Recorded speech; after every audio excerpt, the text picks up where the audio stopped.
Saudara, Mahfud MD menyebut akan mundur dari jabatannya sebagai Menko Polhukam. Mahfud menyebut dirinya sedang menunggu momen yang tepat untuk berpamitan dengan Presiden Jokowi. Mahfud tidak menyangkal isu mundurnya itu terkait dengan statusnya sebagai cawapres saat ini. Mahfud MD akan mengomunikasikan rencana pengunduran dirinya sebagai Menko Polhukam kepada Presiden Jokowi.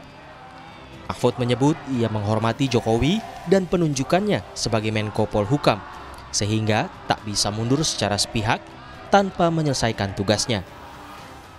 Usai acara kampanye di Semarang, Selasa malam, Mahfud menyebut rencana pengunduran diri bahkan sudah muncul sejak awal debat Pilpres pada Desember 2023. Saya merencanakan mengundurkan diri itu sebenarnya sudah lama, ketika akan mulai debat pertama, agar bisa lebih leluasa membuka data sebenarnya, sehingga lebih etis saya membaca data-data itu kalau saya tidak di pemerintahan. Tetapi pada waktu itu ada beberapa pertimbangan, ya, pertimbangannya perlu etika saya kepada Pak Jokowi. Saya dulu diangkat oleh beliau dengan sangat terhormat, dengan penuh kepercayaan kepada beliau sebagai presiden rakyat, dan saya harus mempersiapkan masa transisi baik-baik, ya, karena saya akan bersama calon presiden rakyat yang lain, namanya Pak Ganjar Pranowo. Saya sudah sepakat dengan Pak Ganjar Pranowo untuk saya mundur pada momentum yang tepat. Kabar mundurnya Mahfud awalnya juga telah ditegaskan oleh Capres Ganjar Pranowo. Ganjar menyebut harusnya seluruh pejabat negara yang maju Pilpres 2024 mundur dari jabatannya agar memberi contoh yang baik kepada warga. Maka ada potensi konflik of interest. Kami berdiskusi juga dengan Pak Mahfud pada saat ini. Itu ada potensinya loh. Kita mesti hati-hati.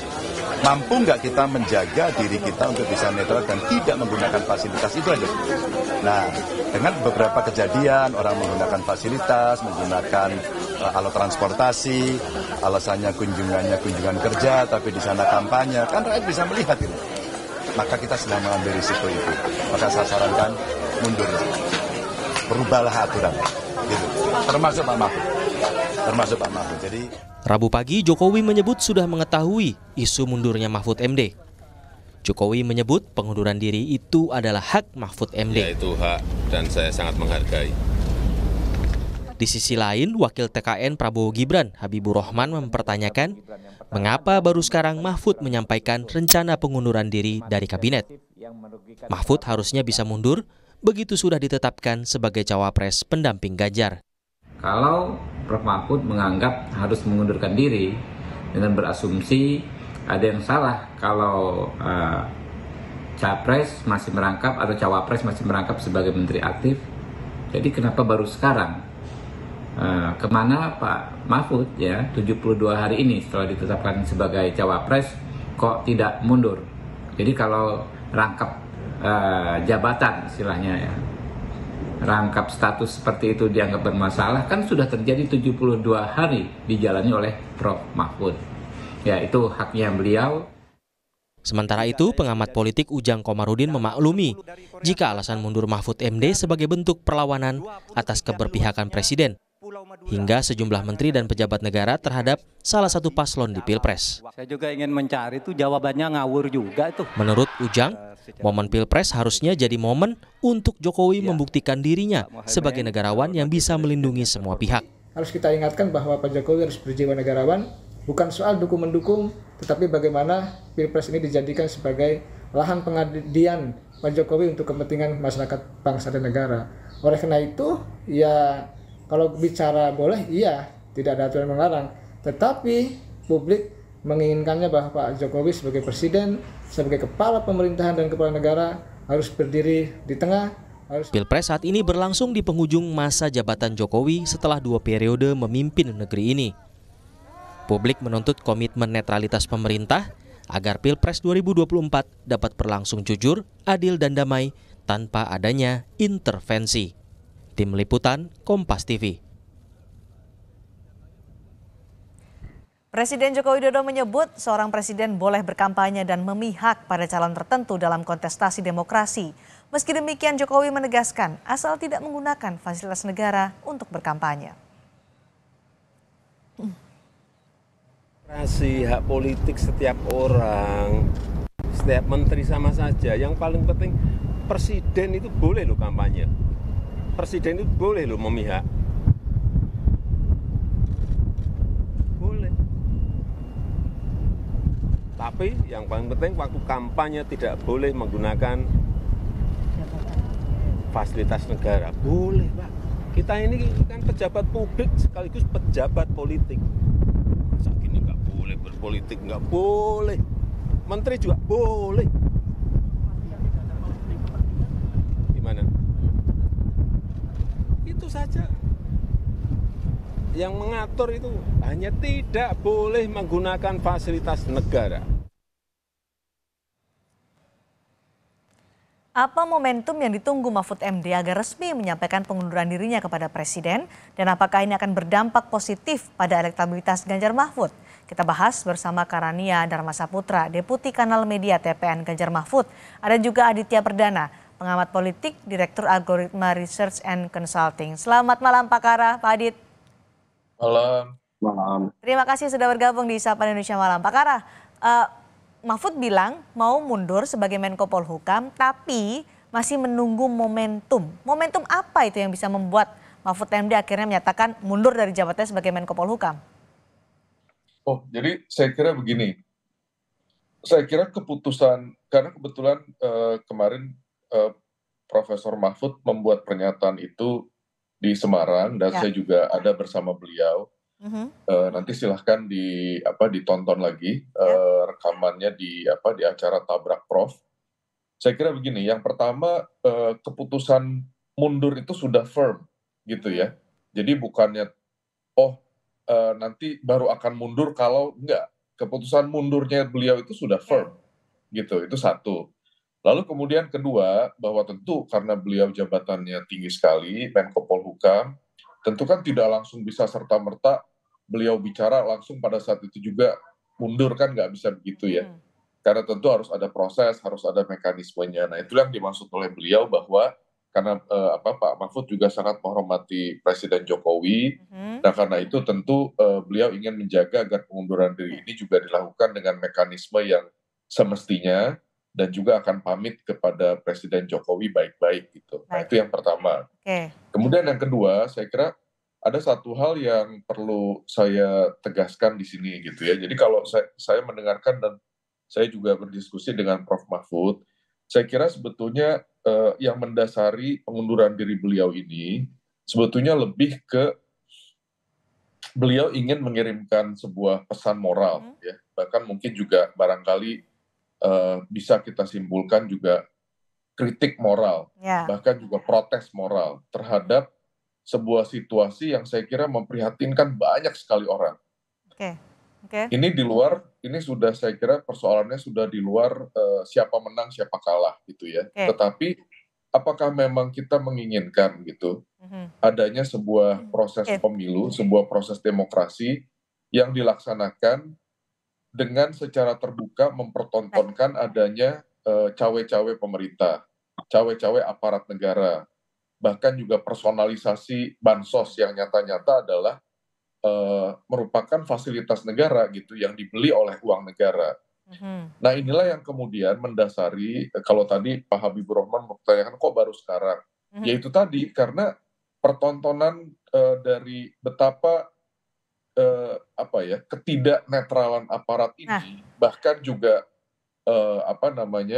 intimidasi, ya kan kecurangan, penyalahgunaan fasilitas negara itu sudah sedemikian terbukanya. Dan karena itu ini yang membuat Prof Mahfud memutuskan harus bersikap untuk menyuarakan sebuah pesan moral gitu bahwa praktek-praktek ini harus disudahi. Gitu, kalau memang sudah firm akan mundur sebagai Menko Polhukam, ini kan Pilpres kurang dari 20 hari lagi bahkan. Kapan akan mundur? Apakah menunggu Pilpres itu akan berlangsung baru mundur atau sebelum Pilpres itu berlangsung akan mundur? Karena kan yang ditunggu. Ganjar Pranowo sendiri menyatakan bahwa sudah meminta Mahfud MD untuk mundur supaya tidak ada konflik kepentingan. Ya, jadi ini sedang dibahas dan saya kira dalam waktu yang tidak terlalu lama akan ada pengumuman resmi mengenai kapan beliau akan secara resmi mengundurkan diri. Dengan itu tadi bahwa tentu beliau harus berkonsultasi dengan banyak pihak, termasuk dengan partai politik pengusung dan juga dengan memperhatikan mekanisme yang semestinya dan juga mempersiapkan transisi agar pengunduran diri beliau ini bisa membuat tugas-tugas dari Menko Polhukam bisa terus dijalankan dengan baik gitu. Oke, Pak Adit, analisa Anda soal apakah pengunduran diri Mahfud menjelang masa akhir kampanye Pilpres 2024 sebagai Menko Polhukam berdampak pada elektabilitas Ganjar Mahfud? Ya, sebenarnya kalau bicara soal rencana pengunduran diri ini memang menjadi sesuatu yang menarik ya, karena kalau dibaca dalam situasinya memang isunya kalaupun dilakukan hari ini menjadi satu diskusi yang serius gitu ya, dan media tentu akan banyak memperbincangkan soal itu. Ya. Tetapi yang menarik itu adalah pengunduran diri ini kan belum pasti gitu ya. Tadi Pak Kara sudah menyatakan confirm gitu ya. Ya. Tetapi memang yang ditunggu itu memang adalah dampaknya, efeknya yang kemudian apakah kemudian berkorelasi terhadap elektabilitas. Kita belum memiliki data ya Mbak ya, karena memang saya pikir teman-teman lembaga survei dan yang lain juga pasti akan meng-cross check ya temuan ini kalau misalkan ini dilakukan. Tetapi menurut saya dugaan ini mungkin saja akan punya pengaruh ya, tapi mungkin juga tidak gitu ya. Saya hanya ingin memastikan itu karena belum pernah ada yang melakukan. Tapi kalaupun ini dilakukan, harapannya memang akan berdampak positif tentu kepada 03 gitu ya, paslon 03, karena ada sisi efek positif yang sedang didorong yang tadi juga disampaikan oleh Pak Kara gitu ya, bahwa ini ada pesan moral yang ingin disampaikan dan mudah-mudahan ditangkap oleh publik bahwa sebagai sesuatu yang positif bagi paslon nomor 3. Itu yang saya pikir dan saya baca dari apa yang disampaikan oleh Pak Kara dan juga pandangan secara resmi yang disampaikan oleh Pak Mahfud kemarin. Lalu bagaimana soal tadi Pak Kara merespons komentar kenapa baru sekarang, kenapa tidak mundur dari awal pencalonan cawapres? Ya, saya pikir Pak Adit dulu, Pak Adit silakan. Silakan.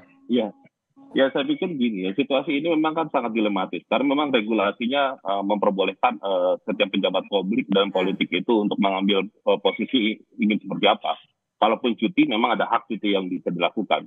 Cuma memang jadi problematisnya yang jadi pertanyaan publik adalah memang kenapa tidak dari awal gitu ya, dan kenapa kemudian tidak dilakukan oleh seluruh paslon gitu ya, yang kebetulan di tiga pasang ini memang ada semua ya, ada Pak Menhan, ada kemudian Pak Wali Kota dan juga Pak Mahfud dan juga mungkin Pak Imin sebagai Wakil Ketua DPR.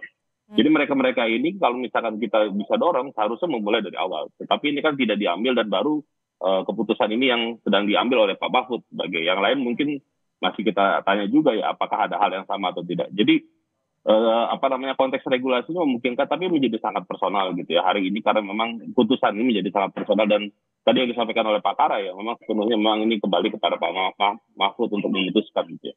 Oke, Pak Kara silakan. Ya, saya kira begini, saya dengar sendiri dari beliau ya, Prof. Mahfud. Saya kira begini, kalau kita pakai hitung-hitungan elektoral gitu ya, Mas Adit, saya kira betul, saya mendukung bahwa ini belum tentu positif kok gitu. Bahkan kalau pakai hitung-hitungan pragmatis, mungkin malah rugi loh. Kalau kita lihat ya bagaimana sekarang yang namanya kekuasaan negara, fasilitas negara dieksploitasi untuk keperluan elektoral.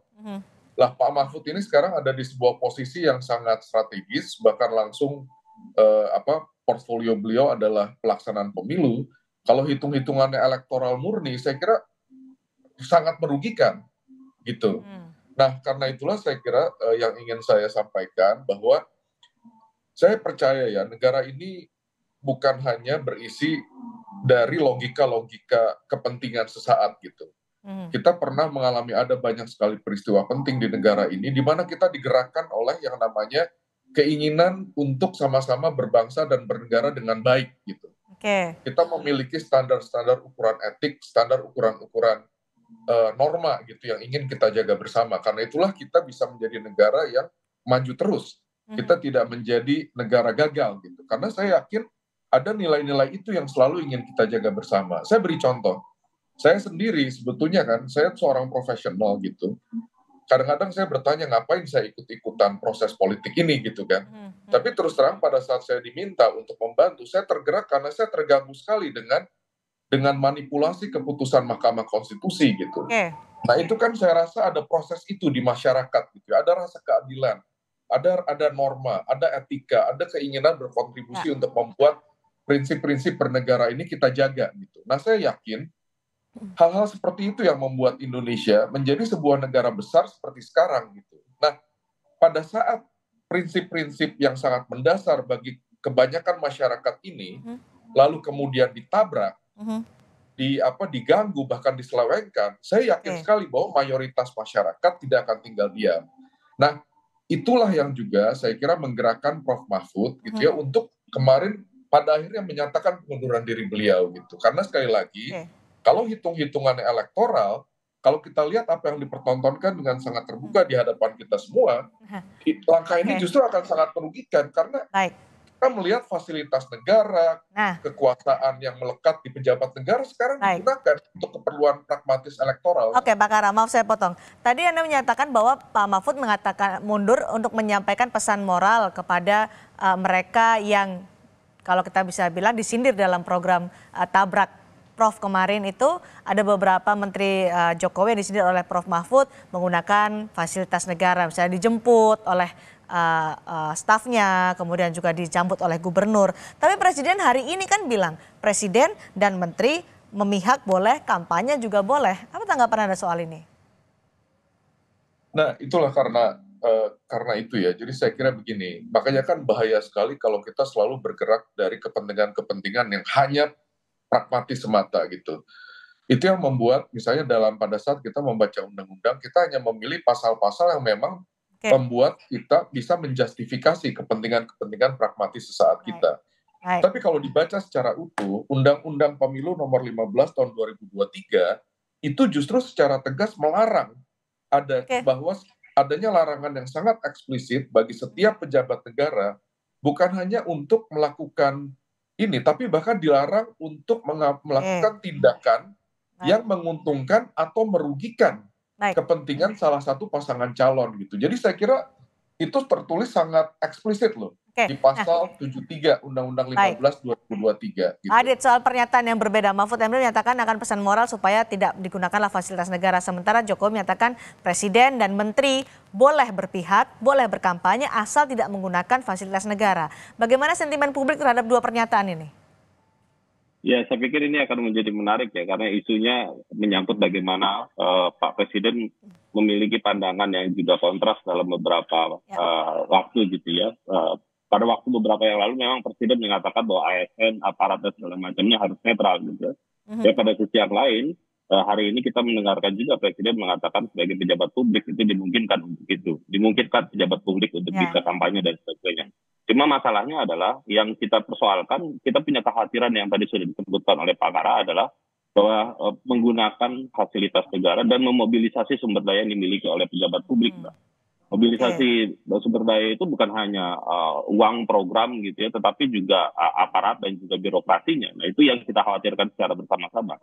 Meskipun itu fasilitas itu dilepas, tetapi pada saat yang bersamaan kebiasaan atau kultur di birokrasi kita itu sepenuhnya ada di bosnya gitu ya, atau pimpinannya di pejabat publik yang memang melekat juga. Nah itu yang kita khawatirkan. Jadi ini yang sebenarnya menjadi pesan yang kalau misalkan kita perhatikan itu menjadi kontraproduktif gitu ya. Faktanya memang ada begitu banyak hal, banyak cerita dan juga banyak temuan-temuan di masyarakat gitu ya, bahwa hal ini menjadi kekhawatiran kita bersama terkait dengan hal itu. Jadi memang ini perlu untuk disikapi ya secara serius bahwa persoalan netralitas ASN, kemudian intervensi dari pemerintah dan segala macam dalam konteks pemilu menjadi perhatian utama kita di dalam pelaksanaan pemilu kita hari ini.